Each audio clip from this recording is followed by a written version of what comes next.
떨리시죠? 50년을 이렇게 떨면서 살아오셨으니 참 안타깝습니다. 황세웅 스님께는 먼저 한국천주교 정의구현 전국사제단 50주년의 출발 과정에 대해서 신학적 성찰과 발제에 대해서 발제를 듣는 시간을 30분간 발제를 듣는 시간 갖도록 하겠습니다. 부탁드립니다. 이번 심포지움에서 주로 성찰을 주제로 하고 미래를 위한 길잡이를 제시하면 좋겠다, 그런 말씀을 하셔서 그런 주제로 제가 자료를 했는데, 우선 그 20쪽인가요? 제가 쓴데 그 제목만 19쪽 페이지 한 수 있는 성찰을 보시면 전국 사제단 50년 출범 과정 신학적 성찰과 과제 제목을 지고 앞에 그 전체적인 목록이 있는데, 첫 번째는 묵상과 기도 부분을 제가 좀 기술했고, 두 번째는 사제단의 출범은 하느님 말씀에 대한 화답송이다.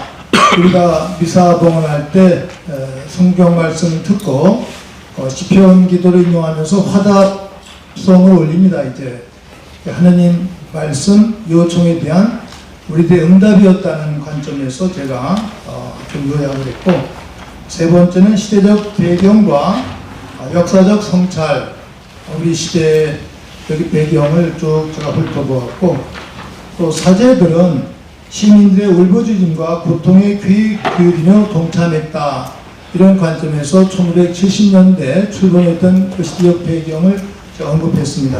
1, 2, 3, 4번이 이제 과거에 대한 회상이 되겠고, 5번 민족사적 성찰과 미래 과제에서 과거에 했던 그 실천을 기초로 앞으로 지향해야 될 내용들, 또 부족했던 내용들을 제가 언급을 했는데, 첫 번째 한국 사회의 경제적 성장에 대한 단상, 뭐 다 아시는 내용들입니다. 이제 그런 내용들. 그 다음에 인권 회복에 관한 두 번째 주제, 그리고 반독재 민주화 투쟁하셨던 그 삶에 대한 회상, 또 미래 해야 할 내용들, 남북의 화해와 일치, 분단 체제 해체, 뭐 지금 상당히 남북 관계가 경직되어 있는데, 저는 북에서 주창하는 이제 1민족 2국가도 아니고 2민족 2국가라는 그런 표현을 하고, 나아가서는 적대국이라는 표현까지 하고, 이걸 헌법에 기재했다고도 그러는데, 이런 설명을 들을 때 좀 마음이 아팠어요. 아플 뿐만 아니라 이건 제2의 국치에 더불어있는 것이 아닐까, 이런 내용들 좀 깊이 심도 있게 아파야 된다고 생각을 했습니다.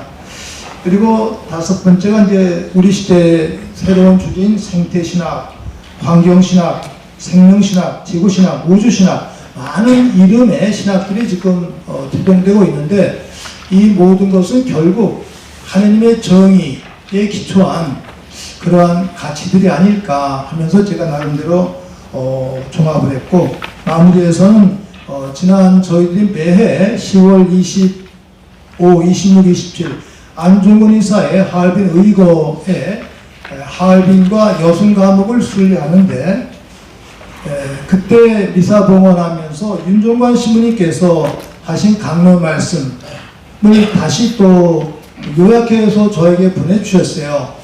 그런데 이 내용은 모든 분들과 함께 공유하면 좋겠다 그래서 제가 결론으로 윤종관 사제의 기도와 다짐을 실었습니다. 이제 아주 긴 내용인데, 이 내용들은 집에 가셔서 좀 기도하신 마음으로 여유 있게 읽어보시면 참 좋겠습니다. 이제 제가 아침 미사를 봉헌하면서 묵상을 했는데, 오늘이 베드로와 바오로 두 사도의 대성전 봉헌 축일이었습니다. 이제 근데 전례가 개정되면서 이 베드로 사도 성전 축일과 바오로 사도 성전 축일 봉헌 미사는 이제 기억으로 되고 평일 미사를 봉헌하더라고요. 옛날에는 이제 소축일미사로서 봉헌했었는데 그 기념의 의미를 제가 이렇게 생각하면서 제목만 이제 남았는데 역시 그 시대가 변하는구나.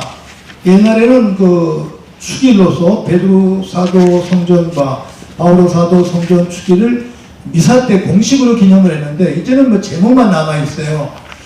시대가 변하는구나 하는 그러한 느낌 하나 생각을 했고, 오늘 제1독서 묵시록 1장과 2장의 말씀인데 특별히 2장 이후에 에페소 교회의 천사에게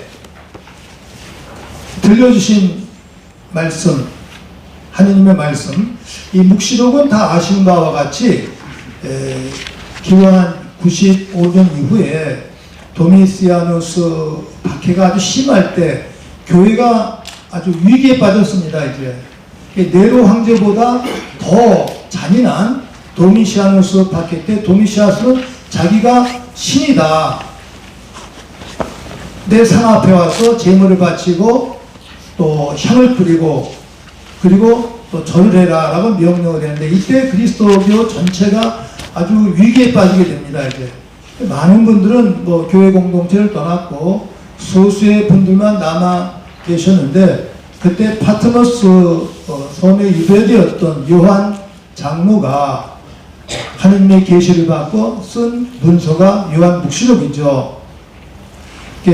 오늘 사제당 50년 심포지움에서 우리 각자 하느님의 그 말씀 또는 메시지, 묵시를 우리가 받아야 되겠다, 그런 마음으로 제 1독서를 읽었는데, 에페소 교회의 천사에게 들려주신 하느님의 말씀은 그건 첫 번째 칭찬입니다. 그건 우리도 좋은 일 하면 다 칭찬받을 수 있고 사제들에 대한 칭송도 있을 수 있습니다. 후반부에서는 지적을 합니다. 너의 노고를 내가 잘 알고 있다. 그러나 너에게 나무랄 것이 있다. 첫 번째 마음 간직하면서 늘 지속해야 된다. 우리가 늘 좋은 일을 했을 때 칭찬을 받습니다만 그걸로는 안 된다. 더 해야 된다라는 그러한 식의 내용들. 부자 청년에게도 하신 예수님 말씀과 함께 너에게 한 가지 부족한 것이 있다. 가진 것을 다 팔아 가난한 사람들에 나눠주고 나서 나를 따라라. 저는 이 말씀에서 이 경제 원리 플러스 알파 하나를 더 해야 된다. 더 해야 된다는 그러한 식의 원리를 이렇게 묵상하게 되는데, 저희들 신앙인으로서 또는 시민으로서 또는 사제로서 수도자로서 하나를 더 해야 된다. 이런 내용들 오늘 일독서를 통해서 함께 묵상을 했고, 또 루카복음 18장 눈먼이들을 눈뜨게 해주신 우리 기적사와 이야기였습니다. 이 눈먼이의 호소, 다윗의 자손이신 예수님 저에게 자비를 베풀어 주십시오. 하느님께 자비를 청해야 된다라는 그러한 기도. 그리고 이 소경은 예수님께 다시 보게 해주십시오. 다시 보게 해주십시오. 그러니까 아마 이분은 후천적으로 눈이 머신 분 같아요. 다시 보게 해주십시오.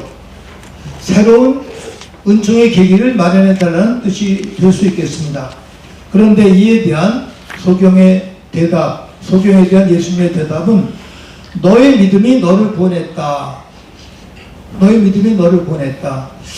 많은 그 심리학자들은 이 성서 말씀을 갖고 하느님이 물론 주도적으로 행하신 은총의 행업이 있긴 하지만 심리학자들은 인간 자체, 내가 너의 길을 개척하는 것이다 하면서 인간에게 초점 맞추면서 또 해석을 합니다. 예수님께서 각자 자신에게 너 자신의 믿음이 너를 구원했다. 우리 각자의 믿음을 되돌아보는 그러한 기회가 되었으면 참 좋겠습니다. 이 기회에 선배 신부님들, 또 동료 사제들, 후배 사제들, 함께 하신 모든 소자들, 또 우리 교우들, 시민들, 동지들, 특히 지난 9월 23일에 명동성당의 50주년 기념미사에 함께 하셨던 모든 분들을 포함해서 50년 동안 같이 살아오셨던 분들에게 감사의 마음을 품고 일치를 함께 다짐합니다. 저 자신이 이제 반성을 하는데, 50년의 열매를 따먹고 사는 사람, 이렇게 반성하고, 또 사제단 이야기할 때 저희 세대, 뭐 초창기 사제들이 많이 언급이 되고, 또 제가 많이 언급이 됩니다. 그럴 때 아주 이렇게 죄송한 마음이 드는데, 그러면서도 한편 50년을 살아온 이 길을 누군가가 증언해야 된다. 증언자가 필요하다는 측면에서 저 존재의 의미를 또 함께 확인하기도 합니다.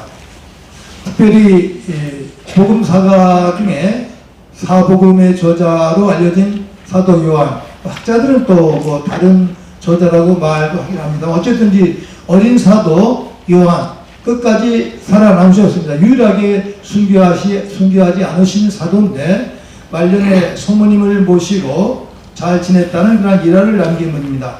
사도 요한의 증언, 요한복음 20장과 21장 끝을 살펴보면 예수님께 행하신 일을 어떻게 글로 다 담을 수 있겠는가. 세상을 다 채우고도 표현할 수 없을 만큼 참 많다. 이렇게 표현하셨습니다. 50년 우리 모든 사제들과 수도자들 또 신자들과 증언자들의 삶을 어떻게 다 말로 표현할 수 있겠습니까? 그걸 표현하려면 50년의 기간이 필요할 수도 있겠죠. 그런 내용을 압축해서 묵상하면서 기도를 통해 하나님께 봉헌하게 됩니다.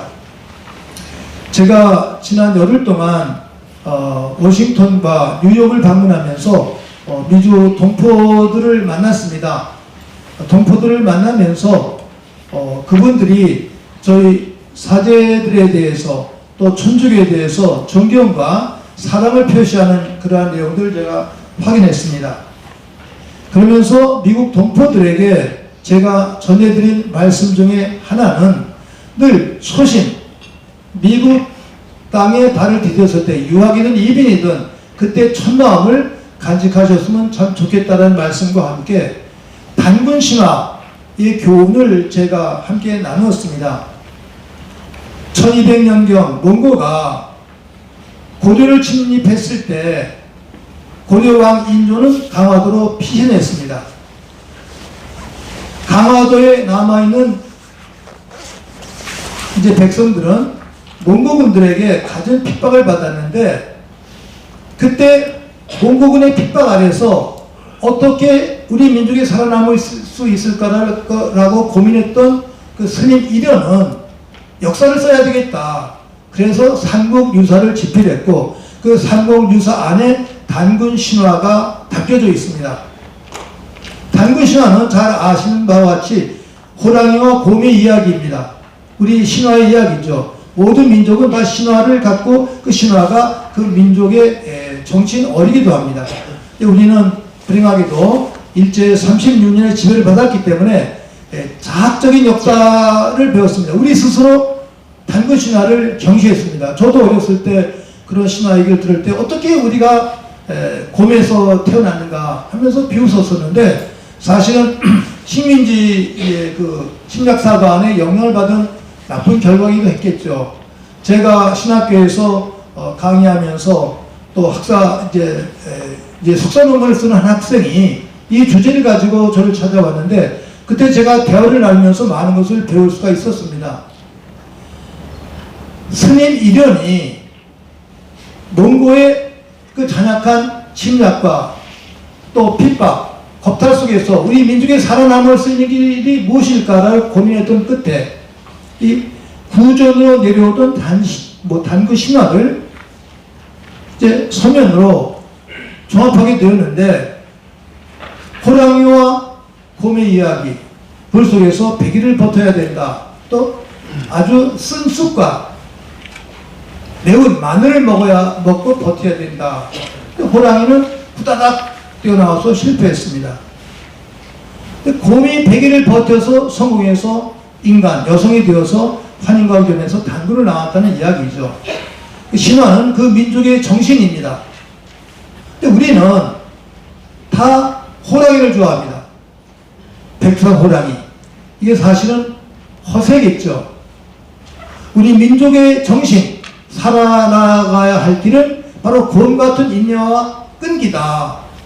이 내용을 놓치고 있습니다. 이제 저는 신학 강의하면서 논문 지도하면서 이러한 대화를 주고받을 때 이 곰의 교훈이 우리 민족이 살아나가야 할 길이구나를 깨달으면서 교포들에게, 우리 동포들에게 이 말씀을 전해드렸고, 한국을 떠나왔지만 미국 땅에서 노력해서 큰 집을 마련하고 큰 땅을 마련한다면 한국의 영토와 정신과 문화가 넓어지는 겁니다 하면서 이제 대화를 나눴습니다. 특히 많은 분들이 이미 말씀하십니다만 최근에 있었던 한강 작가의 노벨상 수상, 우리 민족의 큰 자랑입니다. 이제 한강 작가의 그 가치관을 가지고 살면 훨씬 더 아름다운 미래를 우리가 이룩할 수 있지 않을까. 우리 김학민 작가가 그렇게 얘기를 했습니다. 이 11세기 한국의 세계가 한강 작가 이전과 이후에 바로 큰 구분점이 될 것이다. 윤석열 아주 정말 사람 같지 않은 이러한 정치 속에 있는데 바로 이런 것을 극복할 수 있는 가치가 바로 한강 작가의 가치관이다. 그래서 정치적인 현실 속에 우리가 매몰될 필요 없이 작가가 가지고 있는 그런 가치관을 가지고 아름다운 미래를 향해야 된다라는 그러한 말씀, 김학민 작가의 그 말을 들으면서 그 말이 맞구나. 훨씬 더 큰 가치를 가지고 땅에 매몰되지 말고 하늘을 향하라는 그러한 성서의 가치관과도 인맥상통하는 내용이라고 제가 묵상을 했습니다. 이제 사실 주마등처럼 어린 시절부터 지금까지의 삶이 내 머리에 이렇게 돌아가고 있습니다. 그래서 사실은 그 회상과 묵상, 제가 북글씨를 쓸 때도 함께 배웠었는데 바로 과거를 회상하는 것은 아름다운 기도다. 그래서 시편에도 이스라엘 백성 에집트 노예에서부터 해방된 그러한 것을 쫙 기록한 내용도 있습니다. 시편 기도를 학자들은 8가지 유형으로 구별하고 있는데 개인이 살아온 길, 가정이 살아온 길, 민족이 살아온 길을 하느님 안에서 재정립한다면 그게 아름다운 기도가 된다. 역사 기도다. 오늘 이 자리는 바로 50년 사제단과 우리 소자들, 신앙인, 또 민주화와 인권 회복을 위해서 애쓰셨던 모든 사람들이 살아온 길을 회상하는, 종합하는 역사기도의 현장, 바로 역사기도 그 자리가 되겠습니다. 이런 것과 함께 민족사를 함께 연계해야 된다고 생각했습니다. 저희들은 교회 안에서 또 신학교 안에서 교육받았기 때문에 민족사와 조금 동떨어진 영역에서 살아 있었는데 이 74년 지하철 주교님의 구속사건과 함께 역사 현장으로 나아갔습니다. 민족과 함께하는 바로 그러한 삶이 가장 아름다운 삶이다. 특히 제4바티칸 공유에 깨달은 교회는 건물 안에, 담 안에 있는 그러한 공동체가 아니라 담 밖으로 세상 현장으로 나가야 된다. 세상과 함께하는 그러한 교회가 참된 교회라는 내용을 요한 23세는 아조르나멘토라는 단어로 표현하셨습니다. 아조르나멘토, 이태리 단어 아조르나멘토는 일상화, 매일매일 다가가야 된다. 조르노가 매일매일인데 매일매일 다가가야 된다. 매일매일 하느님의 말씀을 안고 다가가는 그러한 식의 삶, 세상으로 다가가야 된다. 세상 한복판이 우리 교회의 자리로 현장이다. 그래서 스리랑카의 신학자 알로시우스 피어리스는 교회가 태동된 자리는 예수님께서 십자가에 못 박혀 들어가신 골고타 사형터, 그 현장이 바로 교회가 태동된 자리다. 바로 골고타 십자가 예수님 죽음의 그 현장이 교회 태동된 자리뿐만이 아니라 전리의 첫 자리고 영성의 원천이다. 이렇게 말씀하셨는데 저도 그 글을 읽으면서 크게 감동을 받았습니다. 우리들 각자의 첫 체험, 신앙의 첫 체험, 세례라든지 또 70년, 특히 74년 유신 독재 하에서 청년 학생들이 감옥에 갇혀 계시면서 또 재학생 중에 있는 감옥에 갇혀 계실 때 바로 그분들이 저희들 성당 안에 있던 저희들을 세상 역사 현장으로 이끌어내었습니다. 늘 그 앞길을 걸으셨던 그 선구자들을 생각하면서 우리가 아름다운 삶을 살아야 되지 않을까 이런 생각하면서 묵상을 했습니다. 토인비는 역사를 정립할 때 도전과 응전, 챌린지, 리스폰스, 그 다음에 컬처, 문화라고 정립해 주었습니다. 3단계로 정립해 주었는데 저는 토인비의 역사 해석을 들으면서 우리 현실이 끊임없이 우리에게 도전하고 있다. 도전할 때 우리가 어떻게 응답을 해야 되는가? 우리 그리스도인으로서 성서를 가슴에 안고 마음에 품고 응답해야 됩니다. 우리의 응답은 하느님의 해답이 되겠죠. 그럴 때 아름다운 결실, 열매가 맺어진다는 그러한 식의 내용들 생각하면서 묵상을 합니다. 그래서 제가 묵상과 기도에서 첫 번째 벨라도, 중세 벨라도 성인의 삶을 되새겼습니다. 벨라도 성인은 자기 수방 앞에 벽에 너 여기 무엇하러 왔느냐? At with Venice 라는 표를 붙여놓고 끊임없이 자신을 채찍질했습니다. 중세 가톨릭 교회가, 특히 프랑스 교회가 조금 타락하고 제 길을 가지 못했을 때 이 트라피스트 또는 이 소자들이 자기를 채찍질하면서 교회의 쇄신을 일으켰습니다. 똑같은 마음으로 오늘 우리 소수입니다만 여기에 왜 왔는지, 그리고 무엇을 얻어가야 되는지, 내가 이웃을 위해서 무엇을 해야 되는지, 공동체를 위해서, 민족 공동체를 위해서 어떻게 살아야 되는지 라고 크게 물음을 던지면서 아름다운 가치관을 찾았으면 참 좋겠습니다. 이런 내용과 함께 제가 74년에 글을 읽으면서 도전받았던 내용들, 창세기 1장, 2장, 3장의 모세 행업이었습니다. 모세가 이스라엘 민족을 위해서 해방에 투신했을 때는 나이가 80이었다고 성서는 기록하고 있습니다. 제가 80이 되었을 때 동료들과 함께 야, 80이 쉴 때가 아니라 지금부터 모세처럼 뛰어야 할 때다 하면서 이제 대화를 나눈 적도 있었습니다. 여기 대부분 연세 드신 분들 많이 계시는데 80이 바로 모세처럼 해방에 투신할 때다. 이런 내용을 함께 다짐하면 참 좋겠습니다. 희망의 메시지가 되겠죠. 그런데 아쉬운 거는 청년들이 없어요. 청소년들이. 70년대는 명동성대 주임미사 때 청년들이 줄을 섰어요. 주임미사 때. 근데 뭐 경제적으로 어렵고 세상이 바뀌었습니다. 이제 청년을 찾아갈 길이 없습니다. 이제 늙은 교회가 됐어요. 이제 뭐 우리 몇 해 뒤에 세계 청년대회를 한다고 합니다만 45세까지 청년이라고 설정을 했다고 그래요. 뭐 없으니까 그래서 걱정이다 그러는데 하여간 모세가 80에 뛰셨다는 그런 마음으로 청년의 마음을 가지고 함께 했으면 참 좋겠습니다. 그리고 모세가 자기 동족이 핍박받는 것을 목격했을 때 그 에집트의 감독관 군인을 잡아서 죽였어요. 죽이고 모래밭에 묻어버렸습니다. 탈출기 2장에 나오는 말씀이에요. 이 내용들을 많이 말씀 안 하시는데 저는 그걸 딱 뽑아가지고 모세가 핍박받는 에집트 감독관 군인을 죽였다. 그 내용을 제가 아주 강조하고 있습니다. 이제 그래서 모세는 쫓겨서 숨은 거예요.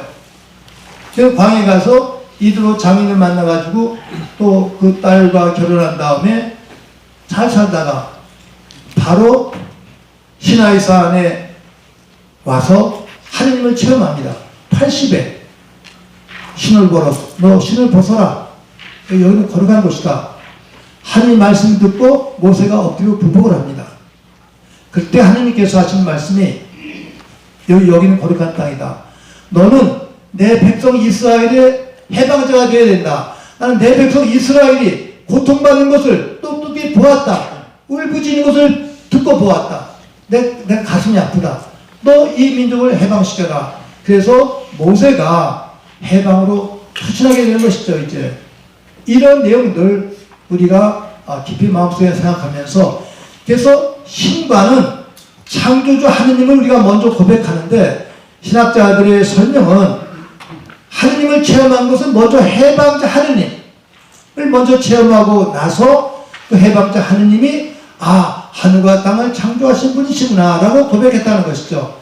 모세의 이 해방의 체험을 우리가 염두에 두면서 70년대 우리 함께 했던 해방의 노력과 체험을 되새기고 해석해서는 참 좋겠습니다.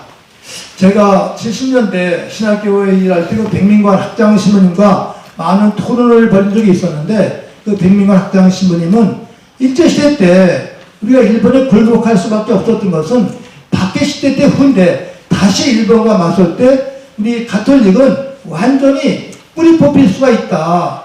그때 심리를 했던 행적은 마지못한 그 교회의 역사적 한계였다라고 말씀하시면서 저희들이 현장에 뛰어드는 것을 막 만류하셨어요. 그래서 백민관 신부님하고 대화하면서 많은 토론을 일으켰었는데, 그때는 선배 신부님들의 말씀에 우리가 귀를 기울였습니다만, 그게 우리 선배 사제들의 한계였구나. 비록 교회가 멸망되는 한이 있다 하더라도 진리를 위해서, 정의를 위해서, 고통받는 이웃을 위해서 투신하는 것이 예수님의 가르침이고 순교자들의 행업인데, 그 부분을 놓쳤구나 하는 이 부분을 다시 우리가 생각하면서 선배 신부님들의 한계도 함께 생각하게 됩니다. 물론 생존을 위해서 해야일도 아름답습니다만, 생존보다 더 중요한 것, 영원한 가치를 위해서 몸바치는 행업, 순교자들과 순국 선녀들의 가치, 이 부분을 늘 되새겨야 되겠습니다. 특히 이 기회에 늘 마음에 되새겨야 될 대목은 윤영중 신부님의 가르침입니다. 그 당시에 윤영중 신부님 만 74세셨는데 결핵 때문에 이쪽 주교관에서 쉬고 계셨어요. 요 성모병원에서 늘 치료받고 계셨었는데, 민주회도 국민회의를 우리가 만들 때, 사제단과 함께 만들 때 상임대표를 모셔야 되는데 윤영중 신부님이 제일 적합한 분이라고 밖에 계신 분들이 저희들한테 요청을 하셨어요.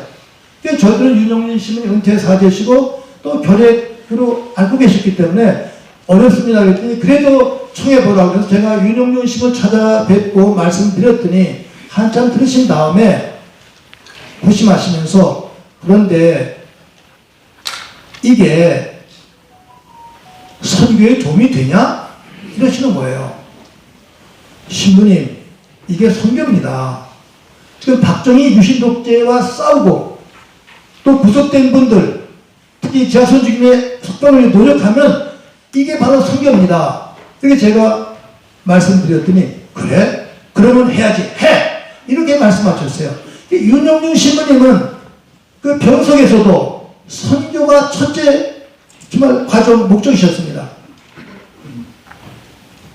인권 회복, 민주화를 위해서 세상 사람과 함께 손잡고 뛰는 것이 바로 하나님의 영광을 위해서, 선교를 위해서 뛰시다는 첫 번째 목적, 이 부분을 저는 늘 마음속에 간직하면서 묵상하고 있습니다. 그 당시에 우리 주교회 의장이 와서 계십니다만 아주 너무너무 감사를 드립니다. 이제 그런데 70년대 주교회의, 지하순 주님이 구속되셨을 때 주교회의 반응은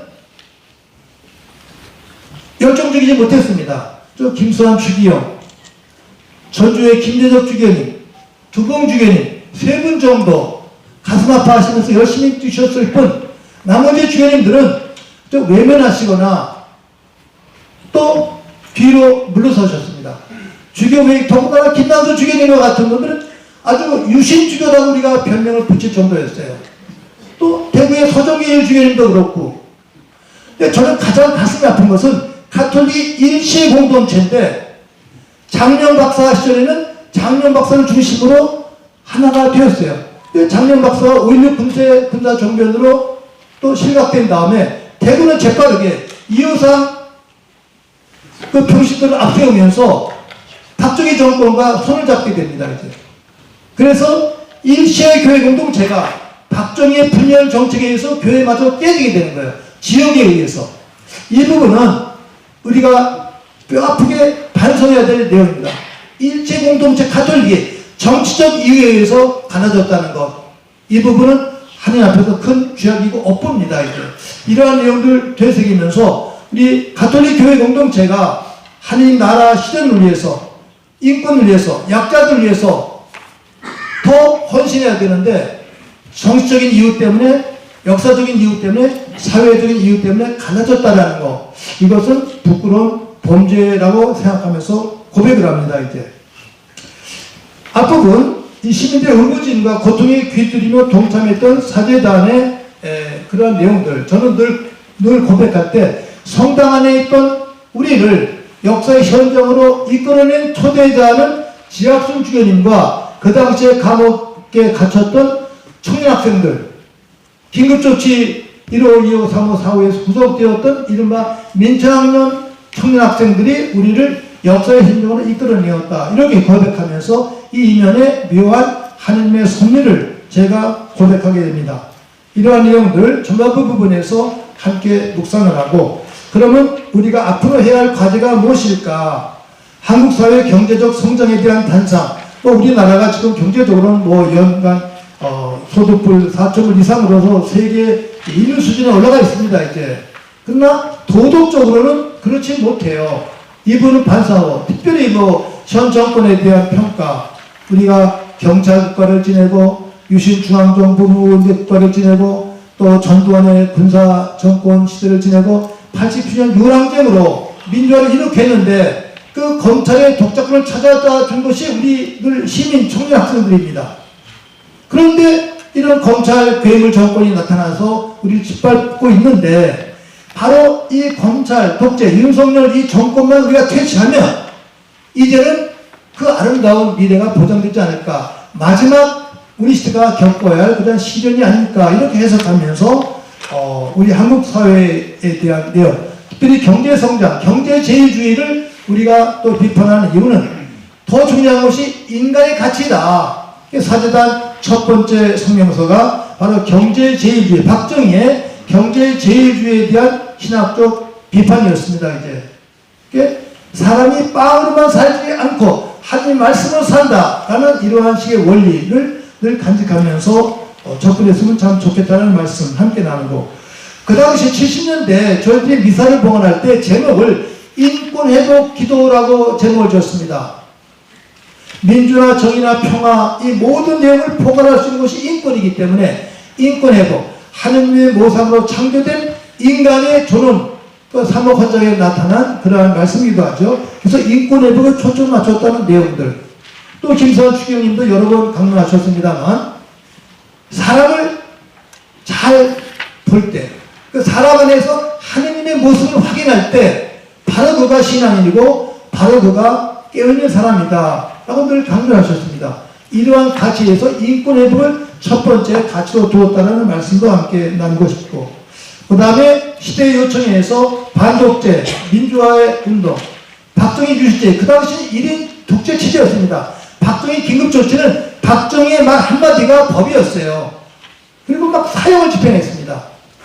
그래서 어떻게 한 사람이 만인을 지배할 수 있냐? 민주주의 국가에서 이건 안 된다. 이거는 신앙의 이름으로, 성경의 이름으로, 인간의 이름으로, 인권의 이름으로 우리가 배제해야 된다. 이런 원리에서 접근했다는 사실도 함께 생각하고, 또 민주화, 민이 주인이다. 민주주의 원리, 민주주의 가치가 절대적 가치는 아니겠습니다만 그래도 상대적으로 21세기까지 내려오면서 민주의 가치가 가장 우월한 가치이기 때문에 이 부분을 함께 확언했습니다. 그러면서 87년 이후에, 유랑쟁 이후에 청년 학생들의 요청에 의해서 남북의 화해와 일치, 분단 체제 해체, 여기까지 나가게 되는 것인데, 이때는 사실 선구자들이 청년 학생들이었어요. 물론 많은 지성인들이 앞서 계셨습니다만 우리의 모든 원죄는 친일 잔재를 청산하지 못한 것이 우리 민족사의 원죄다라는 그런 깨달음과 함께 이 독재 잔재, 유신과 전두환의 독재, 이승만의 독재의 잔재를 청산하지 못한 두 번째 업보, 그 세 번째 가장 큰 원인이 바로 남북 분단, 이 분단을 극복해야 된다. 이때 나왔던 것이 이른바 선민주 후통일, 또 선통일 후민주, 이런 여러 가지 청년학생들의 이론이 있었습니다만 민주와 통일은 같은 것이다. 유명한 의미에서 밀카 목사님이 또 대표적으로 북한 가시면서 김일성 주석을 껴안고 오셨고, 또 우리 임수경 당시 학생과 문기현 신부님이 또 북한 가셔서 임수경 학생을 귀환했다는 그런 식의 내용들. 이 부분이 상당히 큰 부담이긴 했었습니다만, 예언자들처럼 성부적 삶을 살았던 그러한 교훈들을 다시 생각해 봐야 되는데, 지금은 아까 말씀드린 대로 아주 후퇴해 있습니다. 그것은 우리의 부족함도 있고 북한의 한계도 있겠습니다만, 아까 말씀드린 대로 이제는 이민족 이익과에서 북이 남한을 원수라고 지칭하고, 또 이쪽에 있는 남한 정부도 북을 항상 전쟁의 대상, 극복의 대상, 통일의 대상, 흡수의 대상으로 생각하는 이 한계점, 이 부분이 큰 문제라는 점.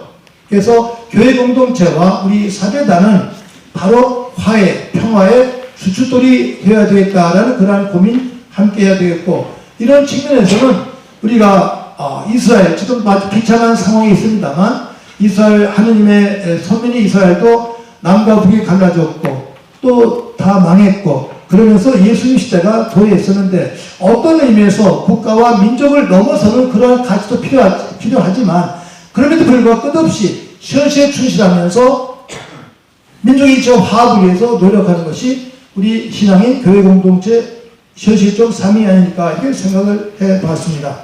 끝으로 우리 시대에 많은 신학이 있습니다. 뭐 생태신학, 환경신학, 생명신학, 지구신학, 우주신학, 많은 신학의 이름이 나오고 있는데, 그만큼 교회가 진전하고 세상이 진전하는 표현도 되겠는데, 바로 지금 정의를 얘기하면 조금 옛날 단어다라고 말씀하시는 분도 계십니다, 이제.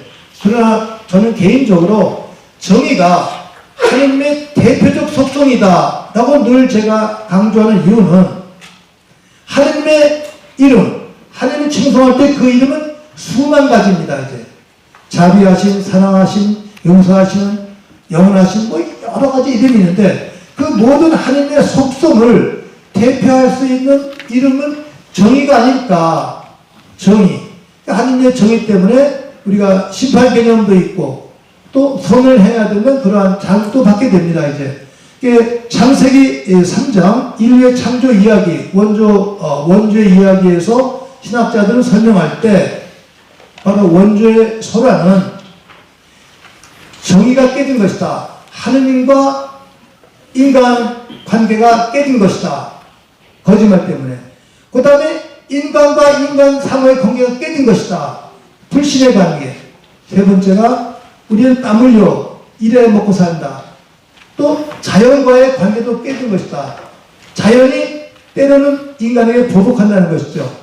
이런 의미에서 이 깨진 세 가지 관계를 회복시키는 것이 바로 구원이 아닐까. 하느님과의 올바른 관계 회복, 인간선의 관계 회복, 세 번째 자연과의 관계 회복. 자연과의 관계 회복이 요새 이야기하는 생태신학, 환경신학, 생명신학, 지구신학, 우주신학 등 이런 일련의 가치관들인데, 바로 이러한 모든 내용들 여전히 하느님의 정의와 직결된, 또는 하느님의 정의에 종속된 그러한 가치관이 아닐까 생각하면서 정의 구현의 의미를 다시 한번 확인해 봅니다. 마무리해서 제가 윤종관 신부님의 기도와 다짐을 소개해 드렸는데, 지난 10월 25, 26, 27일에 저희들이 안중근 이사께서 가족의 여성 감옥과 하얼빈을 순례했습니다. 하얼빈, 안중근 이사께서 이등병을 사살했던 그 역사의 현장을 가서 우리가 함께 기도하고 묵상했었는데, 그때 윤정만 신부님께서 함께 했던 우리 일행들 50명을 막 꾸짖으셨어요. 왜 이렇게 소란하냐?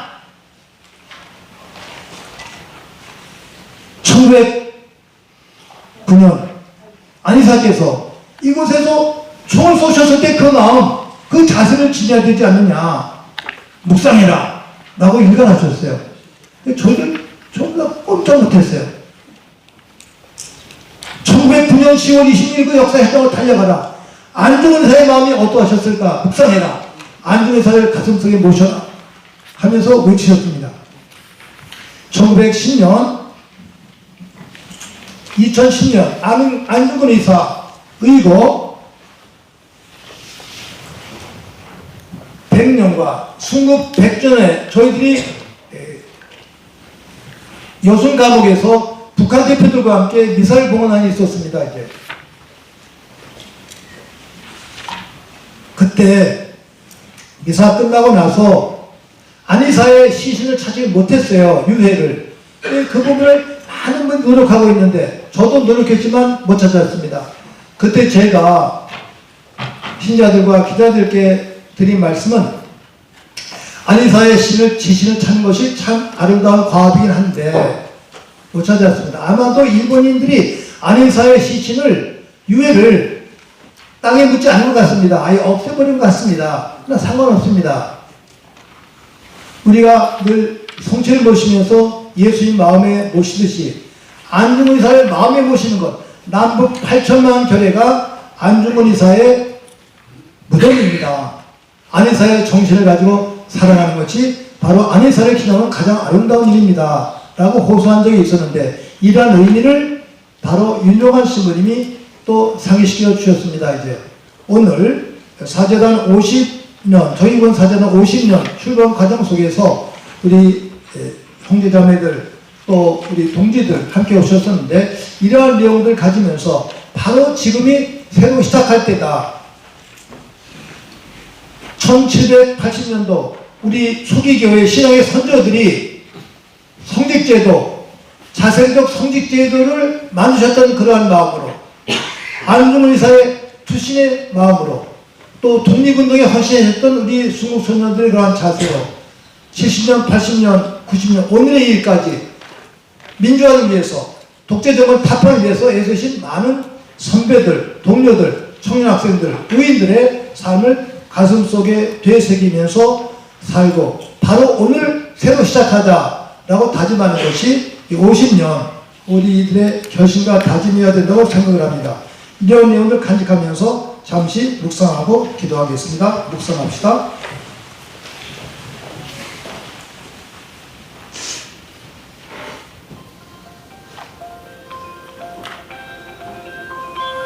고맙습니다. 아멘.